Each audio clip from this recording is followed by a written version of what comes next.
Alors déjà, en l'état actuel des choses, les restaurants étant fermés depuis maintenant plus de 15 jours, chez Gira, nous avons quantifié un peu ce qui se passait chaque jour. En fait, on perd 26 millions de repas pris hors domicile chaque jour, ce qui représente 221 millions d'euros de chiffre d'affaires par jour depuis que l'ensemble de la restauration est fermé. Alors je dis l'ensemble, mais c'est pas vrai parce qu'il y a encore quelques établissements, et nous on l'a chiffré à peu près à 3 à 5% des établissements en France, qui restent ouverts pour faire de la vente à emporter et ou de la livraison.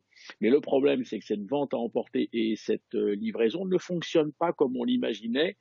Pourquoi? Parce qu'on a affaire à des consommateurs qui sont, comment je pourrais dire, méfiants du contact.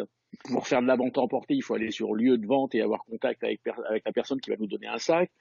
Pour faire de la livraison, il faut avoir un contact avec le livreur qui va nous donner notre sac, etc. Donc, il y a une certaine méfiance comment je pourrais dire, de ces contacts-là, ce qui veut dire que le chiffre d'affaires qui aurait dû être fait par ceux qui restent ouverts pour faire de la vente emportée et la livraison, n'est pas à hauteur des espérances. Alors, il y a depuis quelques jours, on entend que certaines enseignes, je pense notamment à McDonald's, va réouvrir le drive. Je pense que le drive est une technique de vente beaucoup plus sécurisante pour le consommateur parce qu'il est dans sa voiture, il ou elle est derrière son guichet, si on a des gants, si on a un masque, c'est bon, il n'y a plus qu'à prendre le sac et je m'en vais. Il n'y a pas de contact très rapproché comme la vente à emporter ou la livraison.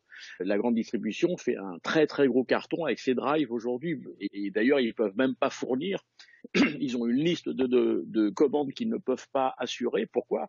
Parce qu'ils ont des salariés qui ont exercé leur droit de retrait et qui ne veulent pas venir travailler pour pas prendre de risques. Et voilà, et là on tourne en rond. Et malgré ça, ils ont une demande très très forte. Ce qui veut dire le moral des troupes est au plus bas aujourd'hui, que ce soit côté salarié ou côté employeur, restaurateur, hôtelier. Pourquoi? Parce que nous sommes à l'arrêt complet. Hein. C'est vraiment historique. On n'a jamais été dans cette position-là, même avec les gilets jaunes, même avec les grèves, même avec les attentats. Enfin, je peux remonter très très loin, même la guerre du Golfe. Vous voyez, je remonte très très loin. On est dans une position historique qui panique l'ensemble du secteur. Alors évidemment, il y a les aides de l'État, il y a les aides des franchiseurs pour les franchisés. L'État nous propose de faire des reports. L'État nous offre pas des charges, l'État nous offre pas la TVA, etc.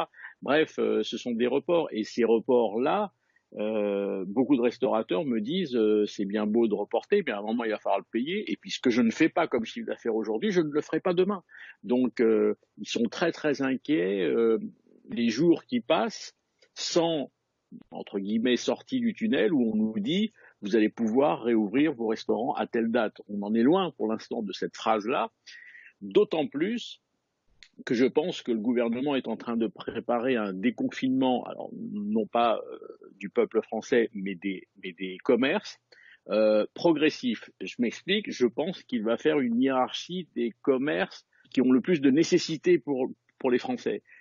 Mais dans la hiérarchie de la nécessité, je ne suis pas sûr que le restaurant ou l'hôtel fasse partie, malheureusement, des premiers à réouvrir. Je pense qu'il y a d'autres commerces qui réouvriront avant nous. Donc tout ça fait que le moral est au plus bas et qu'aujourd'hui, effectivement, il faut reprendre le moral en préparant, en réfléchissant, en prenant des initiatives, en innovant pour le jour de la réouverture. Parce que je ne crois pas que le jour où on va réouvrir, on ouvrira les portes et tout recommencera comme avant. Non, pas du tout. Je ne pense absolument pas ça.